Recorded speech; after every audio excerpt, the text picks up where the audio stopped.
quero focar primeiro aqui na queda de juros, Rui, porque a gente já tem 2 quedas contratadas, né? A gente vai ter uma super quarta agora, dia 20 de março, e aí a minha pergunta é, né, com essa queda da Selic, seria a hora de aumentar ali a carteira de dividendos? O que você pode falar aí? Qual porcentagem a carteira de dividendos deve fazer parte aí da carteira total dos investidores? Tá, então acho que não existe uma resposta exata sobre isso, porque a gente está falando de alocação de recursos, né? E aqui a gente tem que lembrar, acho que para o investidor o mais importante é entender onde ele está hoje, né? E como ele pode se aproveitar melhor desse ciclo de cortes de juros. Então, para o investidor que, por exemplo, não tem nada em renda variável, é um investidor que ainda tem muito peso em renda fixa, em outros investimentos, né, que não tem muita ligação com ações, eu entendo que essa é uma ótima hora de começar a colocar o pé no mercado de renda variável, no mercado de ações, e calha que o investimento em ações que pagam dividendos, ele tende a ser essa porta de entrada para o investidor que está entrando em renda variável agora. Por quê? Ações que pagam dividendos normalmente tendem a ser ações de empresas que já são grandes, consolidadas, que têm uma boa geração de caixa, que, claro, tem a influência ali do cenário macroeconômico, tem a influência dos juros e tudo mais, mas não são empresas completamente cíclicas e extremamente voláteis, né? Então, elas acabam sendo esse primeiro passo do investidor na renda variável. Então, pensando nesse investidor que ainda não tem muita exposição, e eu vejo como uma ótima ideia começar a aumentar a exposição em renda variável, né? Nesse ciclo de corte de juros, eu entendo que ele deveria, então, migrar aí, começar pela carteira de dividendos.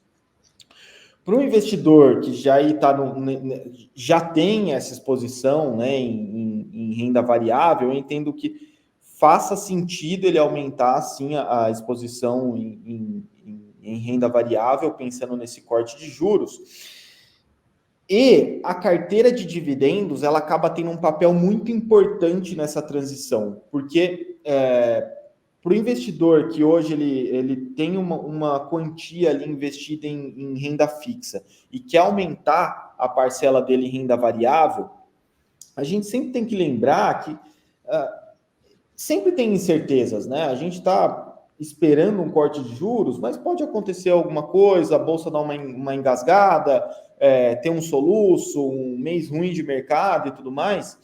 E você ter uma parcela dessa sua renda variável em ativos que tenham, não é bem um misto, né, de renda fixa com renda variável, a gente está falando de renda variável, mas elas cumprem um papel importante de ter uma remuneração mensal, ou trimestral, ou semestral, que seja, de elas pagarem esses rendimentos, esses dividendos, que de certa forma acaba trazendo uma segurança maior para a sua carteira de renda variável, especialmente num ambiente em que você começa a se expor mais a ativos mais arriscados. Então, a carteira de dividendos, ela acaba cumprindo um papel de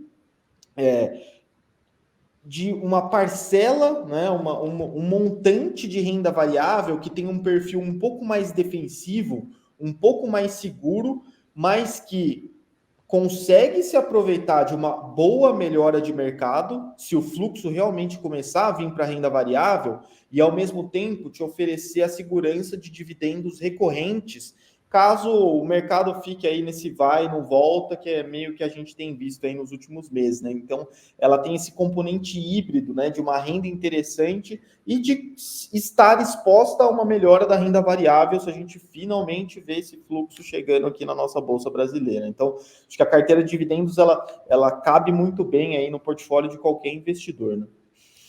Agora, outro ponto a ser monitorado também, que a gente acabou falando também em fevereiro, que começou ali a temporada de resultados, é essa expectativa, né? Principalmente por se tratar do quarto trimestre de 2023, a expectativa aí de vir alguma notícia, né, de dividendos extraordinários. Ainda existe essa expectativa? Pode ter empresas aí que anunciem dividendos extraordinários nesse mês, porque a gente ainda tem março inteiro de balanços corporativos. Como é que está a expectativa para esse anúncio mesmo de dividendos? Eu sempre falo que o último trimestre do ano, né, o quarto tri, que é a temporada que a gente está nesse momento, ele é o que costuma trazer mais surpresas positivas em termos de dividendos extraordinários, porque muitas companhias elas fecham o planejamento baseado em resultados anuais, né? E algumas também têm uma política de dividendos baseada em resultados anuais, né? Então, é quando você fecha o ano, que você já tem ali certeza do que aconteceu de resultado, do quanto de recursos você utilizou, quanto faltou eventualmente, quanto sobrou, quanto você vai precisar para o planejamento estratégico do ano que vem. É nessa fase, né, no fechamento do ano, que as companhias elas começam a ter uma ideia, começam não, né, que elas realmente têm uma ideia desse quanto sobrou para eu efetivamente poder pagar de dividendos. E muitas vezes sobra mais do que elas estavam planejando. E isso acarreta numa distribuição maior de dividendos do que o normal, né? Então, às vezes uma companhia ela tem uma política de pagar 50% do lucro na forma de dividendos, por exemplo, que é o que a gente chama de payout, né? Ela tem um payout de 50%. Só que chegou no fim do ano, ela viu que mesmo pagando esses 50%, ainda sobrou muito mais dinheiro do que ela precisaria para os investimentos do ano seguinte. Então, ela distribui isso na forma de dividendos extraordinários e isso acaba ajudando bem aí os acionistas, e foi exatamente isso que aconteceu com o Itaú, né? Itaú é um exemplo bastante positivo disso, e as ações foram bem recompensadas no mês de fevereiro, como eu disse, foi uma das principais altas da Bolsa no mês. E como a gente ainda tem muitos resultados aí para sair nas próximas semanas, é provável que a gente tenha assim anúncios aí mais dividendos extraordinários. E falando aqui especificamente para a carteira de dividendos para março, né? Qual que é o seu destaque para esse mês que ali, né, deve ter ali na carteira de dividendos, na sua carteira de dividendos para março? A gente aproveitou que o Itaú subiu muito bem no mês, como eu disse. A gente continua gostando muito de Itaú. A gente vê como entre os 2 ou 3 melhores bancos do Brasil, né? Para alguns é o melhor, para outros já é o melhor, mas está um pouquinho caro. Enfim, a gente entende que não. É um ótimo banco, uma ótima qualidade, um player premium com ótimos dividendos e mostrando cada vez mais por que ele é o melhor bancão aqui no Brasil, né? Mas como subiu bem, já teve esse anúncio de dividendo extraordinário, a gente entende que assim, no curto prazo o papel ficou um pouquinho esticado e a gente preferiu trocar por uma outra empresa, a gente colocou Cyrela no lugar, na nossa visão, a melhor companhia aí do segmento imobiliário,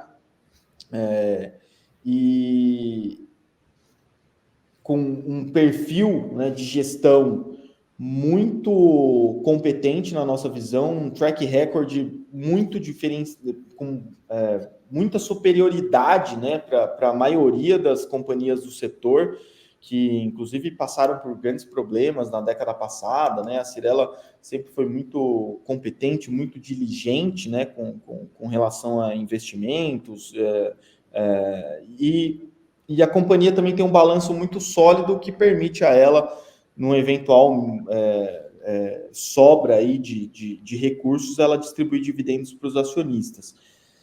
E também tem uma outra questão aqui, que é depois de 2 ou 3 meses de dados inflacionários muito ruins, que acabaram atrapalhando as perspectivas de cortes de juros, a gente entende que pode ser que a gente comece a ver uma melhora aqui nessa visão de dados de inflação, né? Pode ser que a gente comece a ver dados um pouco mais aceitáveis, digamos assim, e isso também tende a favorecer companhias que são mais cíclicas, né? Então, o Itaú ele não é tão afetado assim pela perspectiva de queda de juros, né, pela perspectiva de queda da Selic, como é, por exemplo, a Cyrela e companhias do setor de construção civil de maneira geral, elas tendem a ser muito mais afetadas pelo ciclo de corte de juros.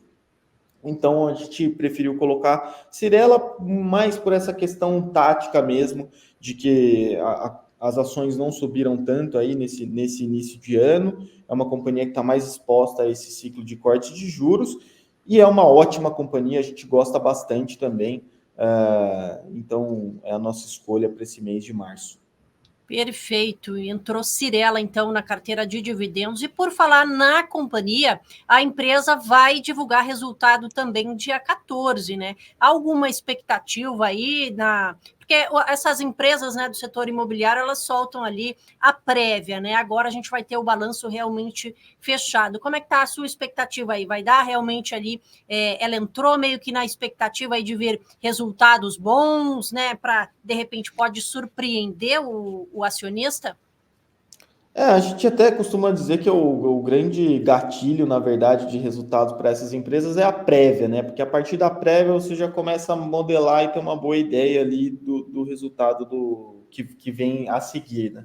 No caso da Cyrela, isso é um bom sinal para a gente, porque a prévia foi muito forte, né?